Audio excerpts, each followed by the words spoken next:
Tá aqui, você está vendo aí a tela? Sim. Eu acho que tá gravando, né? Tá pause recorde. Tá escrito em cima que é recorde, tá gravando sim. Ok. Vou admitir aqui o pessoal que entrou. Rodney, Dani, mais alguém aqui. Pessoal, vamos começar então? Bom dia para quem chegou agora aí.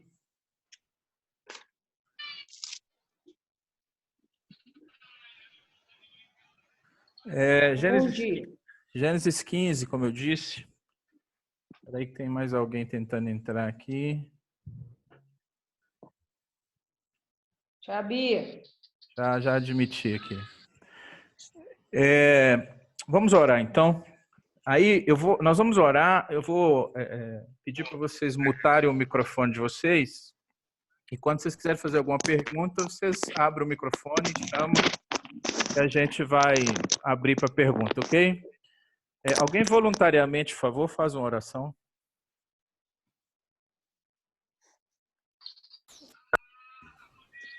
Deus, obrigada, Pai, por mais esse dia.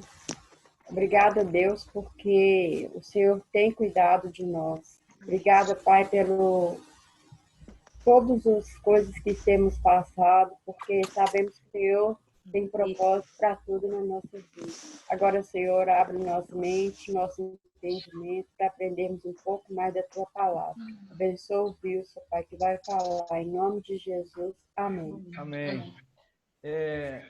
Como eu disse ontem, sexta-feira, a gente não vai falar sobre o Apocalipse, a gente vai falar sobre pacto, alianças. A gente tem uma ideia mais clara do que isso significa.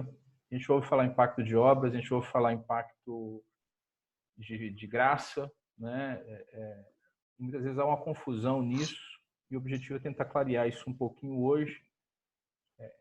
O que é o pacto, que é a aliança, tá certo? Então, a gente sabe, todo mundo tem convicção que Cristo morreu pelos nossos pecados, mas se alguém te perguntar assim, mas por quê? Por que ele tinha que morrer? Por que é dessa forma? Muitas vezes a gente não sabe explicar, e a gente vai se limitar a essa convicção, que ela é verdadeira, de que nós temos essa convicção de que Cristo morreu pelos nossos pecados, e nós somos salvos por isso. Mas então vamos tentar entender isso hoje de uma forma bem simples, bem tranquila. E se a gente continuar nessa quarentena muito tempo, de repente a gente entra mais detalhadamente nos aspectos de cada pacto. Mas hoje o objetivo é dar uma visão geral sobre pacto, sobre o significado de pacto. Então, começando aí, o que é pacto? O que é aliança? Uma definição geral, a gente podia dizer... Vou pedir para vocês mutarem o microfone aí. Ô, Vil, você pode mutar aí todo mundo. Eu não queria mutar. Aí você consegue mutar todo mundo. No chat, né? É a Carol falando aí. É a Carol. Eu tô tentando achar o coisa aqui. Não tô achando isso aqui, não. Você abre o João tá caladinho aí. Você abre o chat e aí embaixo tá escrito... Eu quero ver o João quando tiver também assim. Mutar todo mundo. Em inglês, é óbvio, né? Eu não sei.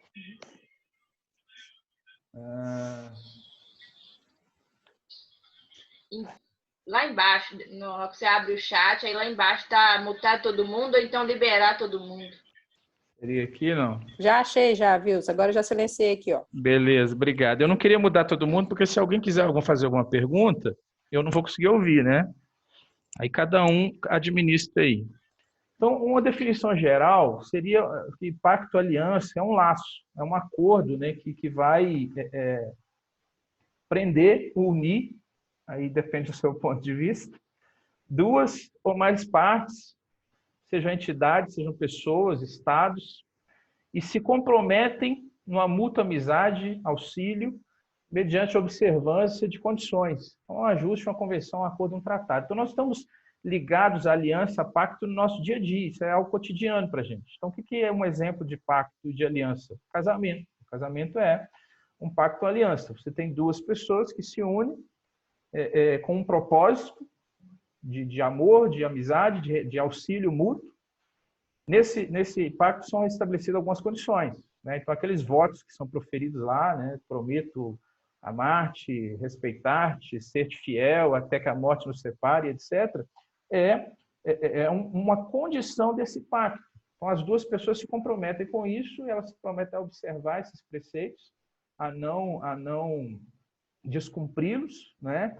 E bom seria se, de fato, todos pudessem fazer e cumprir isso, né? Como deveria ser. Mas nós temos também, não só o casamento, mas um contrato social de uma empresa. Você está se unindo a alguém em torno de um objetivo social, que é produzir isso, oferecer esse serviço, seja lá o que for, e esse contrato vai trazer uma série de normas, uma série de obrigações que, no final, as duas pessoas assinam, se comprometendo a cumprir aquilo ali, sob pena de descumprir e estar sujeito a penalidades. Então, vai ter multa, vai ter algum processo, né? Quando você contrata um serviço, telefonia, internet, a festa do seu casamento, você vai fazer um contrato onde a empresa vai estipular aquilo que ela tem que te oferecer, vai estipular aquilo que você tem que fazer também e, consequentemente, se uma das partes descumprir esse acordo, vai incorrer em penalidades. Então, nós estamos envolvidos, né, com isso o tempo todo.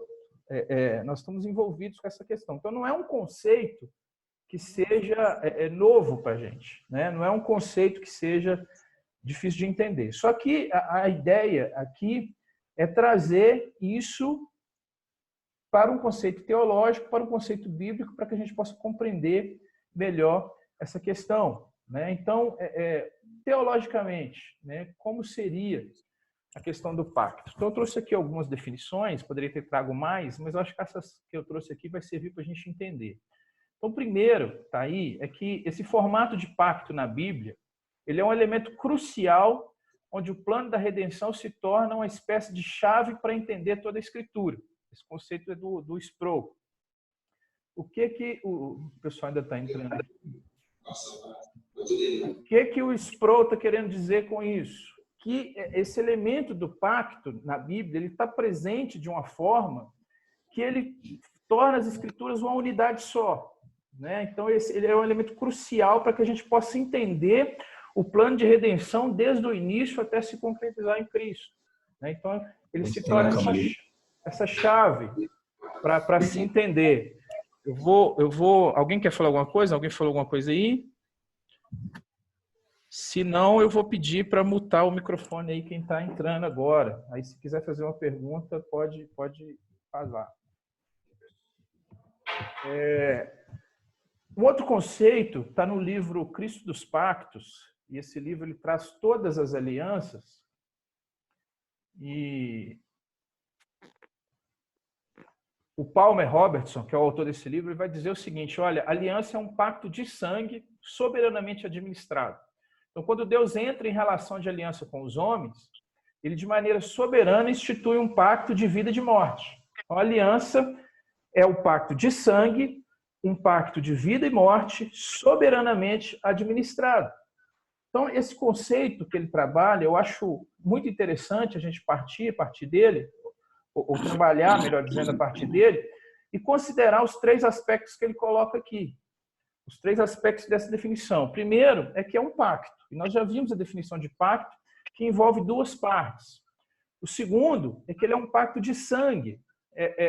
Ou seja, a ideia aqui expressa de vida. Então, alguns podem, de repente, se assustar com isso aí, essa ideia de pacto de sangue, né?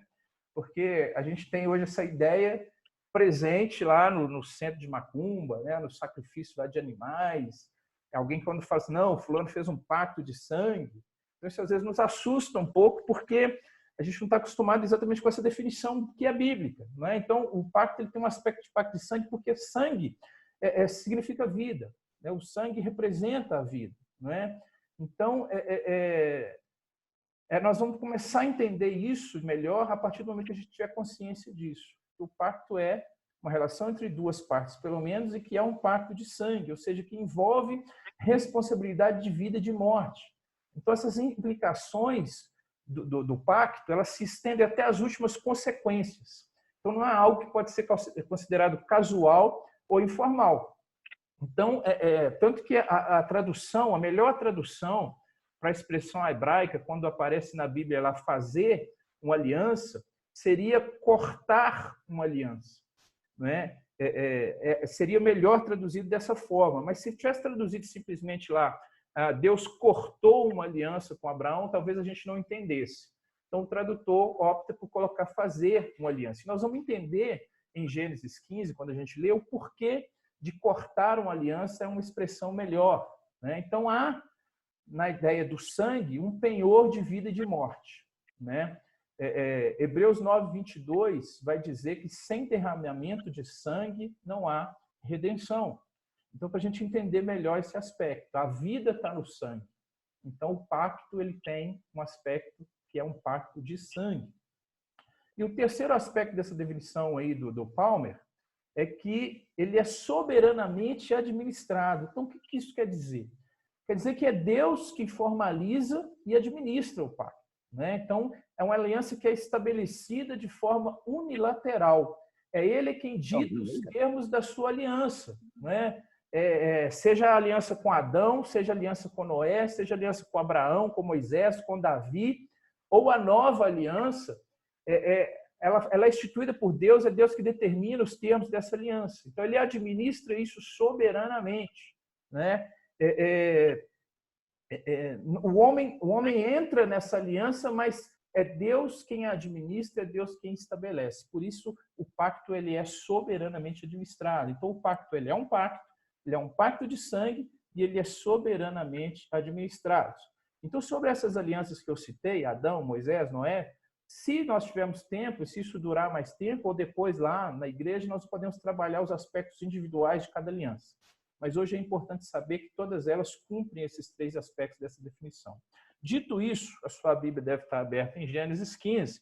Nós vamos, então, finalmente ler esse texto para a gente começar a entender um pouco mais esse aspecto. Então, acompanha comigo aí, por favor. Depois desses acontecimentos, veio a palavra do Senhor a Abrão numa visão e disse: Não temas, Abrão, eu sou o teu escudo, o teu galardão será sobremodo grande. Respondeu Abrão: Senhor Deus, que me haverás de dar se continuo sem filhos, e o herdeiro da minha casa é o Damasceno Eliezer? Disse mais Abrão: A mim não me concedeste descendência, e um servo nascido da minha casa será o meu herdeiro. A isto respondeu logo o Senhor, dizendo: Não será esse o seu herdeiro, mas aquele que será gerado de ti será o teu herdeiro. Então, conduziu até fora e disse: Olha para os céus, conta as estrelas, se é que o podes. E lhe disse: Será assim a tua posteridade. Continuando. Ele creu no Senhor, e isso lhe foi imputado para a justiça. Guarde bem esse verso. Ele creu no Senhor, e isso lhe foi imputado para a justiça. Disse mais: Eu sou o Senhor que te tirei de Ur dos Caldeus, para dar-te herança a esta terra. Perguntou-lhe Abrão: Senhor Deus, como saberei que hei de possuí-la? Respondeu-lhe: Toma-me uma novilha, uma cabra, um cordeiro, cada qual de 3 anos, uma rola e um pombinho. Ele, então, tomando todos esses animais, partiu-as pelo meio e lhe pôs em ordem as metades, uma de frente das outras. Não partiu as aves. Aves de rapina desciam sobre os cadáveres, porém Abraão as enxotava. O texto vai seguir na sequência, verso 12. Ao pôr do sol, caiu profundo sono sobre Abrão, e grande pavor, cerradas trevas o acometeram. Então lhe foi dito: sabe com certeza que a tua posteridade será peregrina em terra alheia, será reduzida à escravidão, será afligida por 400 anos. Mas também eu julgarei a gente a que tem de sujeitar-se, e depois sairão com grandes riquezas. Tu irás para os teus pais em paz, serás sepultado em toda velhice. Na 4ª geração tomarão para aqui. tornarão para aqui, porque não se encheu ainda a medida da iniquidade dos amorreus. Sucedeu que, posto o sol, houve densas trevas, e eis um fogareiro fumegante e uma tocha de fogo que passou entre aqueles pedaços. E naquele mesmo dia fez o Senhor aliança com Abrão. Como eu disse, aqui poderia estar escrito, naquele mesmo dia cortou o Senhor aliança com Abrão, dizendo: a tua descendência desta terra, desde o rio do Egito até o grande rio Eufrates. Ok, o que esse texto, então, nos mostra em relação à aliança? Primeiro aspecto, o texto diz aí, Deus, depois dessas coisas, que coisas? Se nós buscarmos aí os capítulos anteriores, nós vamos ver que no capítulo 2, Deus chama Abraão, diz para ele sair da sua casa, da sua parentela, e ir para uma outra terra, né? Uma terra que ele ia dar a Abraão e a sua descendência. E ele abençoaria Abraão, e nele seriam benditas todas as gerações, né? Todas as famílias da terra. Então a promessa que era feita a ele se estendia à sua descendência. Abraão, então, sai, mas leva consigo o seu sobrinho Ló, e Deus o abençoa, ele vai ficando rico, os dois vão ficando ricos, e o capítulo 13 vai nos trazer que os dois se separam, porque havia contendas entre os pastores de ambos. Então, Abraão diz, escolhe a terra que você quiser, e eu vou para o outro lado. Então, a Bíblia diz que Ló olhou, viu os campos verdes ali próximo de Sodoma, e resolveu ir para lá. Abraão foi para o outro lado. O capítulo 14 vai dizer que Ló passa por um problema. Ele é sequestrado, é roubado os seus bens, ele é levado cativo. Então, Abraão junta ali o seu povo que estava consigo e faz uma missão de resgate. E o capítulo 14 vai narrar Abraão resgatando Ló. Então, estas são as coisas que está dito aqui, depois dessas coisas. Então, a gente vê nesse texto 3 coisas, especificamente, que a gente destaca, a gente pode ver muitas outras, mas vamos destacar 3. Primeiro, é que Deus reanima Abraão. Então, ele vai dizer aí, olha, não temas, Abraão. Aconteceu tudo isso aí que aconteceu com você, mas eu estive com você e eu sou o teu escudo, o teu galardão sobremodo grande. Então, Deus reanima Abraão. Só que Abraão está desanimado, porque ele já está velho aqui, e ele ainda não tem descendentes. Ele não teve filhos. Então ele diz, Senhor, o que o Senhor vai me dar? Porque eu não tenho filhos, eu só tenho um servo aqui, e aquilo que o Senhor me der vai ser dele, ele vai ser o meu herdeiro. Aí o segundo aspecto é que Deus reafirma a sua promessa. Verso 4, Deus vai dizer, não será esse o teu herdeiro. Abraão, não foi isso que eu te prometi. Eu não te prometi dar uma herança para um servo seu. Então esse aí não vai ser o teu herdeiro, tá certo? Mas o seu herdeiro vai ser aquele que será gerado de ti por aquilo que eu te prometi, por aquilo que eu te vou fazer ainda. Então, eu estou reafirmando aqui essa promessa, tá certo? Então, ele leva Abraão lá fora e diz, olha aqui o céu, veja as estrelas, veja se você pode contar essas estrelas, porque é assim que vai ser a sua descendência. Então, Deus está reafirmando aqui a promessa que ele tinha feito lá no capítulo 12. Então, ele vai dizer que Abraão creu e isso lhe foi imputado por justiça. O terceiro aspecto é o que a gente vai ver lá já no verso 17, que diz que Deus corta uma aliança com Abraão. Então, a gente vai entender isso agora. Então, naquele contexto, esses animais aqui foram cortados ao meio, e a orientação é que eles fossem colocados metades, uma de frente da outra, porque naquele contexto a aliança era formada dessa forma. Quando alguém queria fazer uma aliança com alguém sobre qualquer aspecto, eles matavam esses animais e as duas pessoas envolvidas na aliança, depois de discutidos os termos da aliança e entrarem em acordo, elas tinham que caminhar por entre esses pedaços, por entre essas metades, e aí entra o aspecto que eu já disse lá atrás, o aspecto do sangue, se empenhando na sua palavra, nessa aliança, e dizendo o seguinte, olha, eu concordo com tudo que você disse, essa aliança está feita, e eu estou passando aqui no meio para concordar com ela, e caso eu venha descumprir o que foi acordado aqui, o preço vai ser a minha vida, o preço de sangue, a vida ou morte. Só que o detalhe aqui, irmãos, é que Deus corta essa aliança com Abraão. E o texto vai dizer que Deus disse a ele, mata os animais e coloca aí. Abraão diz até que ele caiu um sono sobre ele aqui, Deus revela a ele o que vai acontecer, mas aí Deus diz, olha, tudo isso vai acontecer, você vai morrer em ditosa velhice, mas eu vou estar com vocês sempre. Eu sou o seu Deus. É isso que Deus está dizendo aqui. E vai dizer que desceram densas trevas e que Abraão vê um fogareiro, uma tocha fumegante, passando no meio dessas metades que foram cortadas, passando entre os animais cortados. Então perceba, quem passa entre os animais cortados? Apenas o fogo de Deus, apenas a representação divina. Abraão não passa. Nós vamos entender esse aspecto lá na frente, quando a gente terminar aqui, se Deus quiser, o estudo de hoje. Então, o que fica claro aqui é, primeiro, que Deus assume para si toda a responsabilidade em relação a esse pacto. A perfeição de Deus, de um lado, e a natureza falha do homem, do outro lado. Então, essa aliança com Abraão, ela vai se estender também aos seus descendentes e a nós nos dias de hoje. Então, isso eu estou dizendo para introduzir, para a gente fechar lá na frente, ok? Até aqui, alguém tem alguma colocação, alguma pergunta? Não? Se não tem, nós vamos seguir em frente. E aí, compreendido esse significado de pacto e aliança, tanto no aspecto teológico quanto no aspecto comum, né, que a gente dá para ele hoje, nós vamos considerar aqui hoje 3 alianças. A aliança da redenção, a aliança de obras, a aliança de graça. Ok?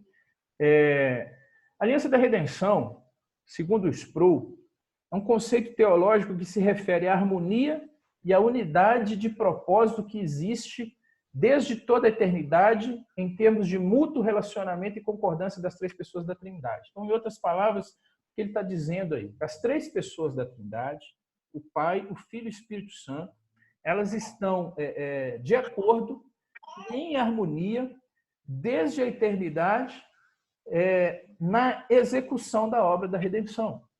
Então, a aliança da redenção, ela é uma aliança que envolve as 3 pessoas da Trindade e não envolve o homem diretamente como participante dela, mas como beneficiário dela. É uma aliança feita na Trindade desde a eternidade, cujo objetivo é a redenção do homem caído. Certo? Nós vamos entender aí que cada um dessas pessoas da Trindade, o Pai, o Filho e o Espírito Santo, eles têm funções específicas nessa obra da redenção.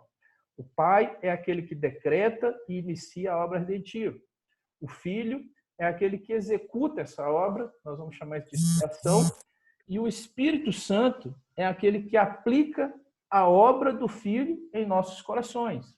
Nós podemos chamar isso aí de santificação.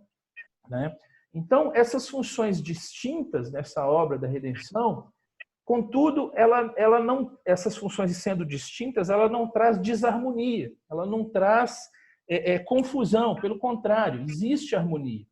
Os 3 estão igualmente envolvidos nessa obra de redenção, da mesma forma que eles estavam envolvidos na obra da criação. Então, quando a gente lê o texto da criação, a gente percebe que os 3 estão ali. Então, o termo hebraico traduzido como façamos, no nosso plural, está lá também no plural.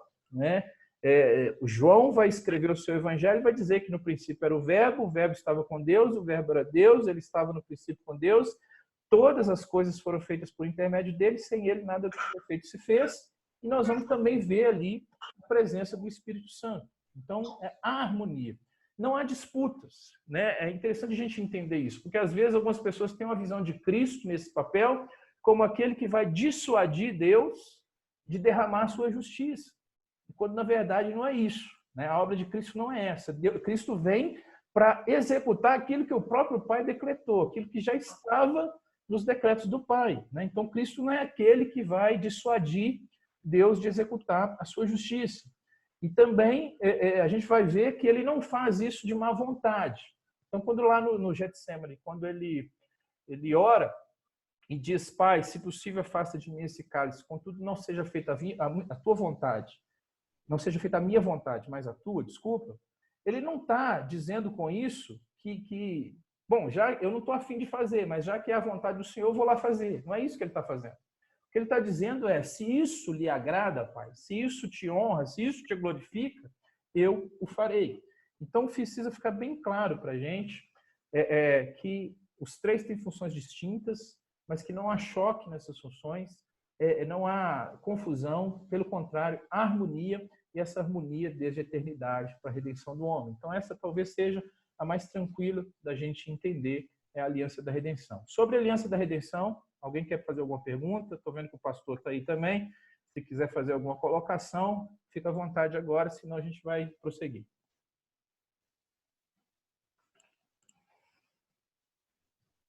Ok, então prossigamos. Depois do Pacto da Redenção, nós vamos falar de Pacto de Obras. E nós vamos gastar um pouquinho mais de tempo nele, depois no Pacto da Graça. Então, o Pacto de Obras, para a gente entender, a gente pode dizer que ele é o pacto inicial de Deus com o homem. Tá? Então, Deus cria o homem, coloca ele no jardim e diz para ele: Adão, você vai ser aqui o meu gerente, tá? O meu regente aqui nesse mundo que eu criei. As coisas estão sob o seu domínio. Vou te fazer aqui uma companheira, né? E você vai cultivar esse jardim, você vai tomar conta de todas as coisas aqui, né? Contudo, Deus estabelece uma espécie de teste, uma provação. E ele diz a Adão, tá registrado lá, depois vocês podem conferir, Gênesis 2, 16 e 17. Todas as árvores aqui do jardim vocês podem comer, elas são para o seu alimento. Contudo, não coma do fruto da árvore do conhecimento do bem e do mal. Essa é a única regra que eu te imponho aqui. Isso te é vedado, você não pode comer, ok? Não como Eva disse lá, Deus disse que eu não posso nem tocar. Deus não disse isso. Deus disse, não coma do fruto da árvore do conhecimento do bem e do mal. Então, Deus institui aqui, né, o pacto de obras. Por que é um pacto de obras? Porque ele tem, de acordo com a definição que a gente deu, Deus de um lado, o homem do outro. Ele tem uma questão do sangue, porque a obediência resultaria em vida, a desobediência resultaria em morte, tá? E ele é soberanamente administrado por Deus, como eu disse. Deus estipula as condições desse pacto, Deus o administra. Ao homem caberia obedecê-lo, ao homem caberia realizá-lo. Então, por isso que isso é um pacto de obras, porque o homem deveria escolher, ele deveria decidir se ele obedece à lei de Deus ou se ele decide seguir os seus próprios desígnios, né? O texto está claro lá, né? Se você comer, verso 17 do capítulo 2, você certamente morrerás. Então está implícito aí o sangue, está implícito vida e morte. E é uma condição que Deus impôs, soberanamente administrada. Então, a obra do homem, a sua obra, o seu comportamento ia definir o seu destino. Então, a gente vai ver que Deus não tinha obrigação moral nenhuma de salvar a sua criatura, tá? Deus não devia isso ao homem. E ele vai estabelecer a base do pacto de obras na raiz do seu caráter, né? Então, no início, essas bases do relacionamento de Deus com o homem, com a sua criatura, ela está estabelecida na obediência ou na desobediência da lei de Deus. Ok, então qual é Oi. Alguém chamou? Acho que não. Qual que é, então, a abrangência do pacto, né? Eu vou fazer uma pergunta aí, a pergunta já deve estar na tela, e aí alguém quiser responder, eu gostaria que vocês participassem, por favor, né? O homem vai escolher violar a lei. Ele vai trazer sobre si o julgamento de Deus. O pacto de obras é violado. Aí tem uma pergunta na tela aí. Quem não tem nenhum tipo de relacionamento com Deus nesse mundo secularizado, tem parte nessa aliança? Quem gostaria de arriscar aí?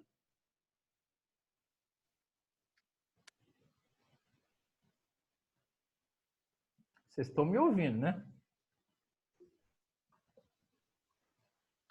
Quem quiser responder tem que tirar o mute aí, gente. O pai vai falar. Fala, pai. Fala. Não tem, só tem a partir do momento que é alcançado por Deus. Aí passa a fazer parte dessa aliança. Até então não tem. Não. Ok. Eu entendi que ele disse que não tem, só tem a partir do momento que ele tem uma experiência com Deus. É isso? Isso. Isso, mas perceba... Bom, vamos lá. Outras pessoas, por favor. Alguém discorda do Nélio? Alguém concorda com o Nélio? Eu estou muito tímido. Tem 17 pessoas aí vendo o negócio. Ok, então se ninguém quer responder, vamos responder. A pergunta é, quem não tem nenhum tipo de relacionamento com Deus nesse mundo secularizado tem parte nessa aliança? O Nélio disse que não tem, mas eu acho que o Nélio não entendeu que nós estamos falando de pacto de obras. Né? Eu acho que ele está achando que nós estamos falando de pacto de graça. Porque, na verdade, Nélio, todos estão envolvidos nesse pacto de obras. Né? Quando o homem escolhe violar a lei de Deus, quando o homem escolhe desobedecer, onde ele escolhe, ao invés de cumprir a lei, cumprir os seus próprios desígnios, o seu próprio desejo, ele coloca todos os seus descendentes, toda a humanidade nesse bolo. Então, todos nós, a partir desse momento, somos quebradores de pacto. Né? Então, o pacto de obras, sim, ele engloba toda a humanidade. Não adianta a pessoa hoje dizer que é ateu, que não acredita em Deus, que não está nem aí para essas coisas, que isso não quer dizer que ela não esteja incluída nesse pacto, não quer dizer que ela seja um quebrador de pacto. Ela pode dizer assim, eu não fiz pacto nenhum, eu não tenho nada com isso. Na verdade, isso não vai adiantar nada, porque toda a humanidade está incluído nisso e as pessoas podem negá-lo, podem negligenciar esse pacto, podem rejeitar esse pacto, mas elas não podem duas coisas. Primeiro, se livrar das consequências do pacto e nem anular esse pacto. Porque qual a característica que eu disse lá do pacto, os 3 aspectos, qual era o terceiro aspecto? Ele é soberanamente administrado. Então, a verdade é que todos nós falhamos em cumprir o pacto de obras, e por isso todos nós somos culpados. Falhamos em executar o dever de toda criatura, que é glorificar a Deus, que é honrá-lo como Deus, é sermos gratos a Ele, mas nós desonramos a sua lei.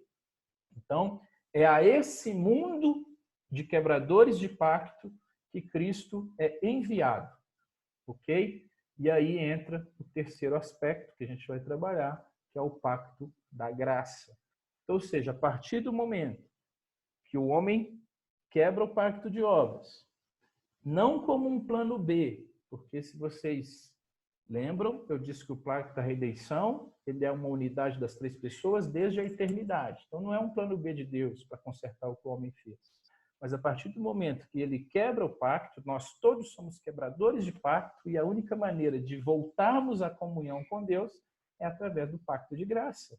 E ele é instituído nesse momento quando o decreto de Deus aponta para Jesus desde lá do início, na conversa de Deus com os 3 envolvidos ali na queda, a serpente, Eva, Adão. Deus diz ali, olha, o descendente da mulher vai esmagar a cabeça da serpente. Então, aquele momento, Deus já está apontando para o Redentor, já está apontando o pacto de graça. Então, nós vamos ver que a partir desse momento, a partir do momento da queda, a graça de Deus ela já se manifesta imediatamente nesse pós-queda. Não é? A gente vai ver isso, como eu disse, lá em Gênesis 3, quando Deus chama ali os 3 para uma conversa, né, para esclarecer as coisas, e ele diz à serpente que ela rastejaria, que seria maldita entre os animais. Ela diz à mulher que ela daria à luz com dores, né? Que a questão do desejo para o marido, que não é o que a gente pensa, né? Isso não está ligado à questão sexual, mas a gente pode falar disso quando a gente falar com a aliança adâmica depois, né? E depois também dá ali a sua palavra ao homem, a questão do suor do teu rosto, etc. Mas o que fica mais nítido nisso aqui é esse aspecto, é apontar para o Redentor, né? Então, aquele que viria para esmagar a cabeça da serpente e restaurar a comunhão do homem com Deus. Nós vamos entender que a pena para o descumprimento do pacto de obras era a morte.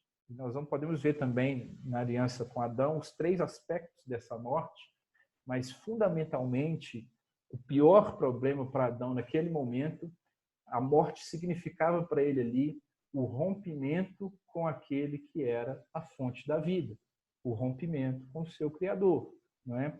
E para consertar isso, nós precisávamos de alguém que pudesse vir como o Redentor. E um outro aspecto que está claro na manifestação da graça imediata de Deus naquele contexto é que Deus derrama o sangue de um animal para cobrir a nudez, a vergonha do homem naquele momento, né? Então, esse aspecto está muito claro, a manifestação da graça imediatamente no pós-queda.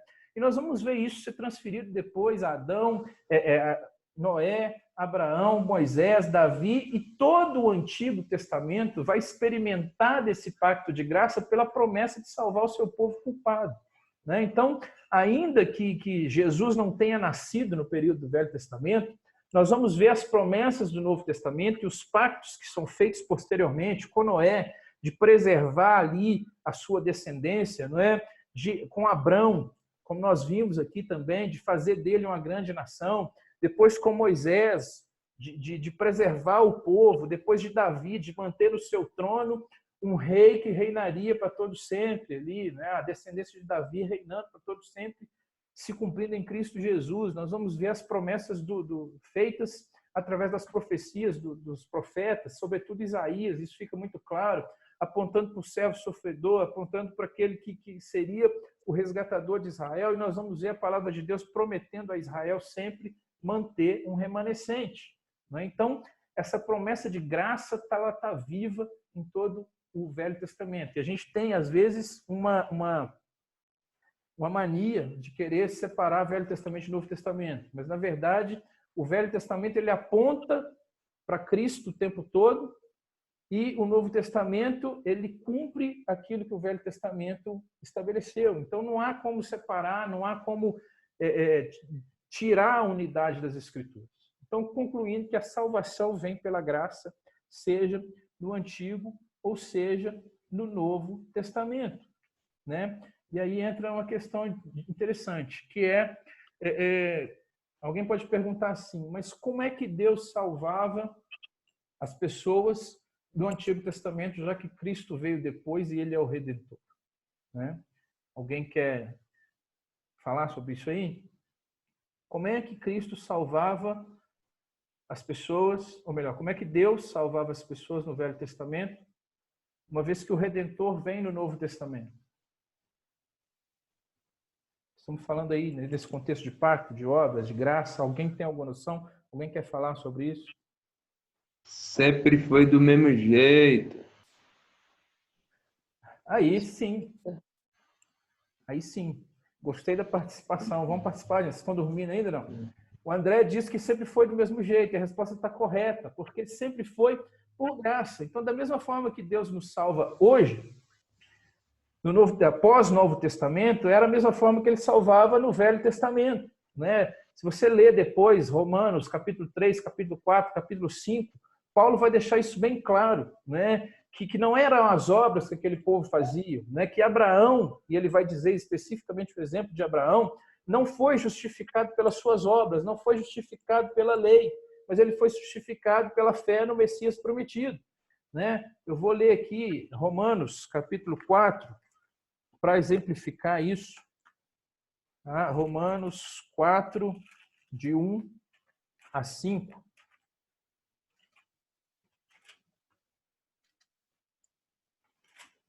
Que vai dizer: que, pois, diremos ter alcançado Abraão, nosso pai, segundo a carne? Porque se Abraão foi justificado por obras, tem de que se gloriar, porém, não diante de Deus. Pois que, assim diz a Escritura, Abraão creu em Deus, e isso lhe foi imputado para a justiça. Ora, ao que trabalha, o salário não é considerado como favor, e sim como dívida. Mas ao que não trabalha, porém crê naquele que justifica o ímpio, a sua fé lhe é atribuída como justiça. Então, o que Paulo está dizendo aqui é isso, meus queridos, que a graça de Deus ela operava tanto no Velho quanto no Novo Testamento. E a forma de Deus nos salvar é a mesma, tanto no Velho quanto no Novo Testamento. Ninguém foi salvo por suas próprias obras, ninguém foi salvo por aquilo que fez. Todos nós quebramos o pacto, né? Então, qual que é a diferença, então? Qual que é a diferença fundamental entre uma coisa e outra? A diferença está na promessa e no cumprimento. Então, no Antigo Testamento, as pessoas olhavam para a promessa do Redentor. Nós, a partir de Cristo, no Novo Testamento, nós olhamos para o próprio Redentor. No Antigo Testamento, eles tinham fé na promessa de um Salvador. Nós temos fé naquilo que já está feito, naquilo que está completo, na obra de Cristo. né? Então, acho que ficou bem claro esse aspecto, né? A única maneira de redenção, a comunhão com Deus, é pela sua misericórdia e pela sua graça, e não pela sua justiça, não é? Por graça, não por obras. Porque o pacto de obras ele é rígido. Basta um só pecado, ninguém pode voltar mais ao seu estado, ninguém pode voltar à perfeição. E o Davi diz que nós já nascemos em pecado, né? Em pecado me concedeu minha mãe. E isso derrama sobre nós clareza total sobre o que é o Evangelho, não é? O Evangelho é isso, né? Então, caminhando, meus queridos, para o final, o grande ponto, nós somos redimidos pela fé no Salvador, nós somos salvos pela graça. Mas a única maneira de sermos justificados diante de Deus é pelas obras. Ficou confuso? O que vocês acham? A Bita está balançando a cabeça que não. Por que não, Bita?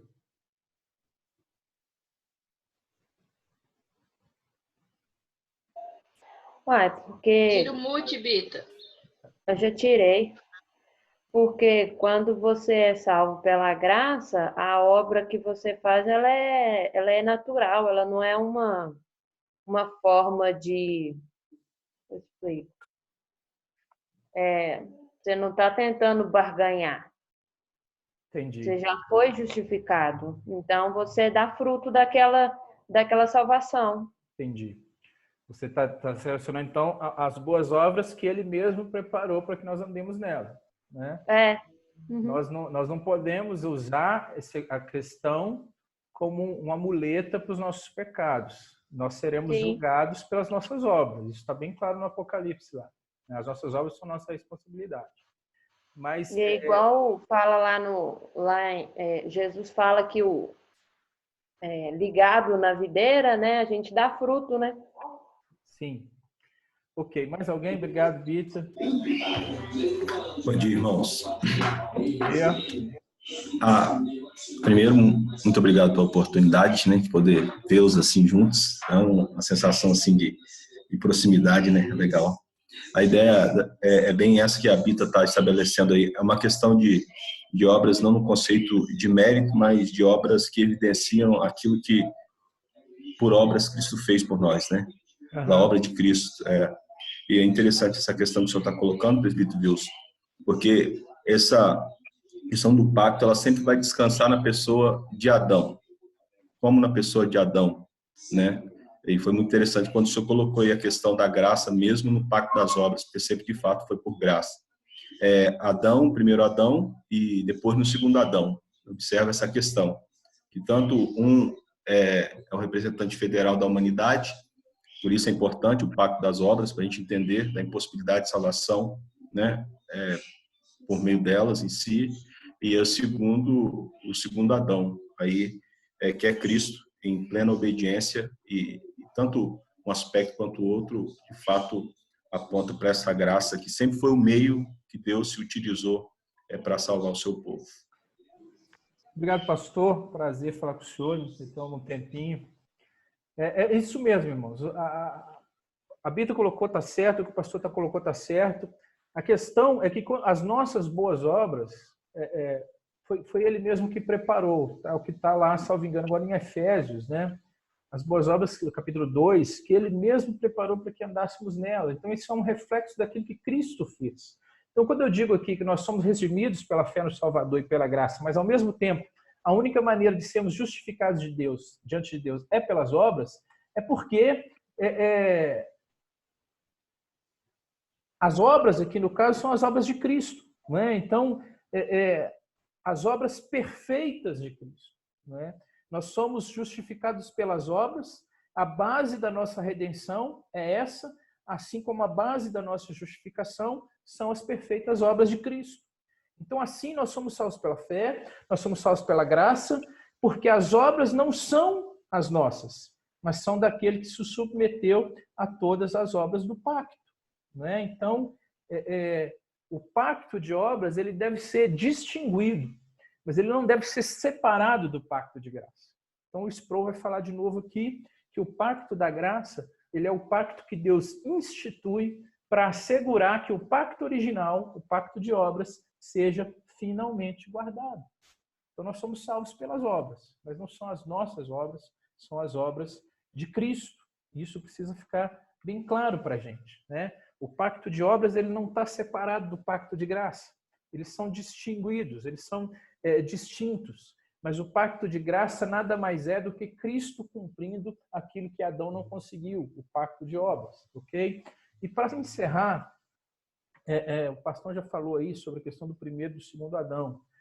1 Coríntios 15, 45, vai dizer, olha, pois assim está escrito, o primeiro homem, Adão, foi feito alma vivente. O último Adão, porém, é espírito vivificante. Perceba a maravilha dessa diferença. O primeiro Adão é alma vivente. Ou seja, é uma criatura de Deus. Deus o fez, o deu fôlego de vida, sobrou sobre ele o fôlego de vida e estabeleceu com ele uma condição e ele caiu nessa condição e todos nós caímos juntos. Mas o segundo Adão, embora ele seja também alma vivente, ou seja, ele seja um homem em sua essência, na sua natureza, ele é 100% humano, disso não tenha dúvida, não é? Ele é espírito vivificante, ou seja, é ele que vai nos dar o sopro da vida eterna, é ele que vai nos dar o sopro da vida eterna. Então eu sou salvo pela graça, porque as obras não são minhas, eu sou salvo pelas obras, porque a base da minha salvação são as obras do perfeito Adão, ou seja, Cristo. Ele estava disposto a assumir o fardo desde a eternidade. Irmãos, isso encerra o que eu tinha que passar para vocês hoje. Eu abro agora para a participação de vocês. Se vocês quiserem fazer alguma pergunta, se vocês quiserem questionar alguma coisa que não tenha ficado claro, ou mesmo se vocês quiserem comentar e contribuir de alguma maneira.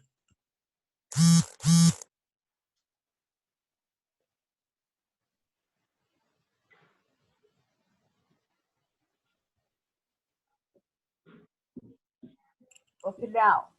Fala, tia Bia. Muito bom, viu? Quero agradecer a sua disposição de estar com a gente, ter feito esse estudo. Foi muito bom ver vocês. Saudade desse povo. Eu acho que ficou bem claro todas essas questões. Muitas vezes o povo não quer, a gente não fica tímido, né? Que a gente não está acostumado com esse tipo de participação, mas a gente vai se soltando. Espero que a gente não fique muito tempo no campo virtual, não, que a gente está com muita saudade de vocês. Saudades são... Me sinto como o salmista lá, né? Saudades do templo. Também. No... Ok, meu querido, mais alguma participação? Vou liberar vocês para fazer o almoço de vocês. O pastor, a ferramenta está à disposição do senhor. Se o senhor quiser usá-la, tá? É uma ferramenta que nós somos abençoados aí pelo nosso irmão para reunir a família também em torno da palavra de Deus. E nós, conversando com a Flávia aí, a Flávia deu a ideia de disponibilizá-la. E nós, acho que ela já falou com o senhor. Então, o senhor fica à vontade para terça-feira, se o senhor quiser, quinta-feira, domingo à noite, de manhã mesmo. Tá? Muito bom. Eu agradeço, Flaviane, por ter nos relacionado aí, né? O grupo, a Dani, por me ajudar a instalar hoje do computador pela manhã. Obrigado, Dani. E à medida que nós dermos, a gente vai estar utilizando sim. Gostaria só, não sei se foi feito, mas caso não tenha sido, parece que a possibilidade de gravar aí, né? Depois postar no grupo da igreja para os irmãos que não têm acesso à ferramenta poder, pelo menos, ouvir. Foi gravado, eu acho que pode gerar um áudio e pode gerar o vídeo. O vídeo eu acho que fica muito pesado, né? O áudio seria mais interessante. Eu vou olhar com o Vils de pegar o vídeo e colocar no YouTube. Aí fica mais fácil de só mandar o link para quem quiser acessar o vídeo, né? Maravilha. Agradecer também o nosso irmão Luiz aí, né? Tá nos bastidores aí, só nos boletins eletrônicos. Maravilha, hein? Deus seja louvado também pela sua vida. Não sei se vai orar, Wilson. Aí, antes de todo mundo desligar, vamos tirar aí um print. Galera, a gente tem um hábito, né, de fazer um printzinho. Aí, daqui a pouco, a Flaviane, aqueles que estão com câmera, né? A Flaviana vai pedir para você Quem fazer puder ligar a câmera aí. uma pose bem bonita para ela tirar uma foto. Então, eu agradeço aí o pastor, a Dani, a Flaviane, a Val, minha mãe deve estar com ela, a tia Bia, o Ronaldo. Eu acho que tá aí a Janine. A Rose não conseguiu ouvir, mas ela acompanhou, né, a tela. Uhum. A Bita, a Bruna, tem uma aqui, né, o Moto G5 aqui, eu não sei quem que é. O 6812, eu também não sei quem que é. É a Janine. O João, a Lana, o Rodney, né, e o Galaxy A10 aí também. Então, Janine também, obrigado. Rose, obrigado. Ok, Tininha? Vamos fazer a foto aí? Então tá, todo mundo faz cara bonita aí, viu? Ai, mas eu já sou bonita. Abaixa o João aí. Baixa aí, João. Aí, João. E pai fresquinho, aí sim. 2, 3 e abacaxi. Abacaxi. Beleza, pode orar aí. Eu gostaria de pedir para quem for orar, para agradecer a Deus, né? A gente acompanhou aí o caso grave do meu patrão, vereador Jair de Gregório, que ficou internado por vários dias e passou por uma perrengue aí com o coronavírus. Já tinha 53% do pulmão comprometido, mas louvado seja Deus, né, que orientou os médicos, aquele remédio lá da malária que foi usado, e agora ele está com 9% só e já está em casa. E já pediu para agradecer, que eu falei com ele que a gente estaria orando por ele. Então, gostaria de pedir para que fosse orar, agradecer a Deus pela vida dele. Amém, e maravilha. Também falar, para quem quiser, a gente pode botar o link. À noite nós vamos a gente está acompanhando, né, a reunião de escola dominical e também o culto lá da Igreja dos Estados Unidos, onde é que o Enes congrega. Tem sido muito bom para matar a saudade dele. E o estudo também tem sido muito bom. Aí a gente põe o link lá, que se ninguém for entrar em outra igreja, pode entrar lá. Bacana. Ok. Mais alguém, gente? Mais algum pedido? Além, é claro, dessa situação, para Deus ter misericórdia, nos permitir voltar, né, ao nosso convívio, à nossa comunhão o mais rápido possível? Ô, Wilson, posso falar, Luiz? Claro. Muito bom aí a iniciativa, tá? Quero agradecer aí a você por isso, a Deus, né, por todos nós aqui estarmos juntos em união, né, para poder estarmos participando, e que como faz falta para a vida da gente poder estar indo à igreja, né, como isso tem feito falta na minha vida, na minha família. Isso traz para a gente uma preguiça, né, constante, um extremo desânimo. É como se a gente não pudesse ir à academia, né? Bom, eu nunca fui nos meus 35 anos, né, na academia, mas eu estou me sentindo agora.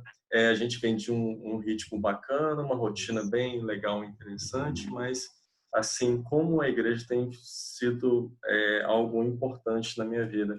E assim, isso aqui para mim foi maravilhoso, muito bom, muito legal. Então, que Deus abençoe a sua vida, ao nosso pastor Cláudio e a todos que estão aí participando. E vamos fazer mais vezes, assim também durante a semana. Vamos fazer depois reunião aí da mocidade, dos outros grupos também, tá bom? Muito obrigado e bom domingo a todos. A ferramenta está à disposição aí, e é só agendar comigo, com a Flaviana, porque nós dois é que precisamos agendar aqui no programa, ok? Bacana. Oi. Vamos lembrar na oração também, né? Falei quando o Luiz falou aí, eu me lembrei, nós temos os nossos profissionais da saúde, né? Eu estou me lembrando da Rose e da Suelen. Não sei se na igreja tem mais algum profissional de saúde. Para Deus estar protegendo essa galera aí que está na frente aí dessa guerra aí, né? Sim. Posso falar novamente? A Suelen mesmo, que está de plantão hoje, ela tem me falado, né, que lá no Odilon, todos os dias ela tem contato com pacientes lá no bloco cirúrgico, 20, 30, 50, 60 vezes. Pacientes, todo mundo diagnosticado e não tem jeito. Vai lá fazer cirurgia de vesícula, adenoide, cada coisa de urgência, uma pior do que a outra, e não tem como. e ela vem para casa todos os dias à noite. E assim, para a gente tem sido uma luta, não só para ela, como a gente aqui em casa também. A nossa rotina, a nossa vida, ela virou de cabeça para baixo. Verdade. Que Deus abençoe esses profissionais, né? Todos Amém. eles, não só a minha Amém. esposa, mas todos eles. Amém. O pastor, o senhor faz uma oração então para a gente encerrar? Da Ilma aí também. Pastor, o senhor lembra da Ilma também, com os problemas que ela está tendo aí com as infecções, que estão difíceis aí de serem resolvidas?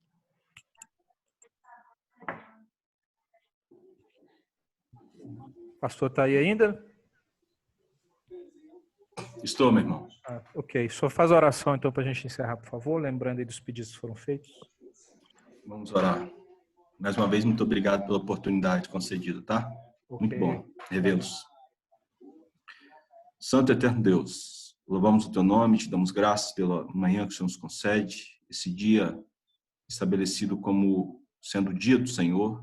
Te louvamos, ó Pai, porque o Senhor é bom, Deus gracioso, está sempre, ó Pai, nos dando oportunidades de estarmos, Senhor, colocando a nossa vida em dia diante de Ti, e queremos neste momento te louvar por essa oportunidade ímpar de poder compartilhar com os irmãos, receber do teu servo, o presbítero Wilson, ó Deus, essa instrução maravilhosa que nos faz refletir o quão dependentes nós somos do Senhor, o quão trágico foi o que aconteceu no Éden, mas que nada disso surpreendeu o Senhor, pelo contrário, o Senhor já sabia de todas as coisas, o Senhor vê a eternidade, nós te bendizemos, porque o Senhor já havia estabelecido dessa maneira para que fosse revelada ao homem a profundidade do seu amor, a sua grandeza. E no tempo que o Senhor estabeleceu, o Senhor enviou o seu Filho para evidenciar que, de fato, o Senhor tinha uma obra específica na vida de cada ser humano. Nós te bendizemos, te louvamos e queremos rogar ao Senhor que continue a aquecer os nossos corações com esse desejo sincero de estarmos juntos, mas, sobretudo, enquanto não podemos, estarmos junto do Senhor, em oração, na leitura da sua palavra, não negligenciando, ó Deus, aquilo que, na verdade, nós somos chamados para fazer a sua vontade. Nós te agradecemos. Te louvamos, ó Deus, pelos os profissionais de saúde, por esses homens que o Senhor deu sabedoria, essas mulheres, para estarem, ó Deus, lutando nesta causa, estão incansavelmente, ó Deus, expondo as suas próprias famílias, as suas vidas, mas estão honrando o compromisso que fizeram na sua formatura de estar socorrendo os necessitados. Então, Deus, no nome de Jesus, guarda, Senhor, guarda os nossos irmãos da igreja que trabalham na saúde e guarda, Senhor, todos os profissionais dessa área. E aqueles, Senhor, que porventura estão passando dias difíceis com relação a problemas de enfermidade, alguns aguardando aí cirurgias que foram, ó Deus, canceladas por causa dessa pandemia, para evitar riscos maiores para essas vidas, outros que estão aí, Senhor, sofrendo com dores, com um desconforto, com seus corações ansiosos por conta de verem, ó Deus, esses problemas sanados nas suas vidas. Nós rogamos ao Senhor, a sua boa mão esteja sobre eles, a sua mão de poder, a sua mão de cura, porque o Senhor continua curando. E aqueles que, porventura, o Senhor ainda não estiver nos seus propósitos estabelecidos, essa cura, que o Senhor dê paz aos seus corações. Dê, ó Deus, perseverança, esperança, paciência, para que eles possam suportar estes momentos difíceis, sabedores de que em tudo o Senhor tem um propósito. E mesmo essa dificuldade que eles têm passado, o Senhor também tem um propósito singular para com as suas vidas. E o propósito maior é aquele da santificação, porque mediante os sofrimentos que nós enfrentamos aqui, nós também nos assemelhamos ao nosso Senhor, que sofreu até a morte e cruz. Por isso nós queremos colocar essas vidas diante do Senhor. Rogar as tuas bênçãos sobre a nossa família, Senhor. Você esteja sustentando os nossos filhos, os cônjuges nesses dias. Ó Deus, que no nome de Jesus nós possamos, muito mais do que estarmos preocupados com o dia que as aulas vão de voltar, para que, quem sabe, possamos ter momentos em que os nossos filhos estarão distantes, tenhamos o desejo sincero, ó Deus, de, ainda que eles estejam lá estudando, nosso desejo sempre seja tê-los juntos de nós. Deus dá esse vínculo, esse desejo sincero ao coração dos pais e também ao coração dos filhos. Dá, ó Deus, que nós possamos, não somente nesses momentos de dificuldade, mas em todo tempo ansiarmos, ó Deus, por estarmos juntos, porque o quão, Senhor, ficou notório que a nossa comunhão é algo essencial para a nossa vida. Por isso nós queremos, ó Deus, te louvar nesta manhã. Apesar da nossa distância, nós temos aí meios que nos permitem, ainda que não de forma plena, mas termos essa comunhão e vermos os semblantes dos nossos irmãos, sabedores de que eles estão sendo cuidados e guardados por Ti. Nós te louvamos. Rogamos a Tua bênção sobre a família da fé, presente aqui e até mesmo nos confins da terra. Ser com esses irmãos, ó Deus, é o que nós te pedimos em o nome, por amor de Jesus, agradecidos por tudo e por todos. Amém. Amém. Bom dia, meus queridos. Até uma próxima oportunidade, se Deus quiser. Deus seja com todos. Amém. Obrigado, irmãos.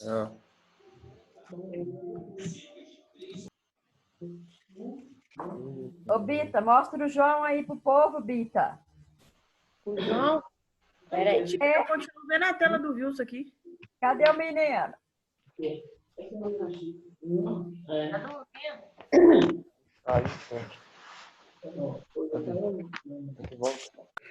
Não, aqui. Uai, não sei onde é. É aqui, ó. Poxa. Aí. O que é cheiro, João? Aí sim, família. Maravilha. Deus seja louvado. Bom demais. Gostosinho. Eu quero ouvir o João chorando depois, hein? Ele não faz isso, não. Não é igual certos filhos de irmão aí, né? Chora na live. Vai ver, Dani, vai ver daqui a pouco. Eu acho que na hora da live das crianças, ela tava dormindo. Aí na hora dos adultos, ela acordou. Aí ela não ficava quieta um minuto. A Carol quer cantar, uai. Ela tá Até a acostumada. garganta da mãe. Essa aí tem mesmo, viu? Vocês ficam com Deus, gente. Até mais. Obrigadão. Adeus, gente. Galera, eu vou encerrar a reunião aqui, tá bom? Tá bom, com Tá Deus. bom. Até mais tarde. Beijo Tchau. a todos. E ela não ia lá, sabe?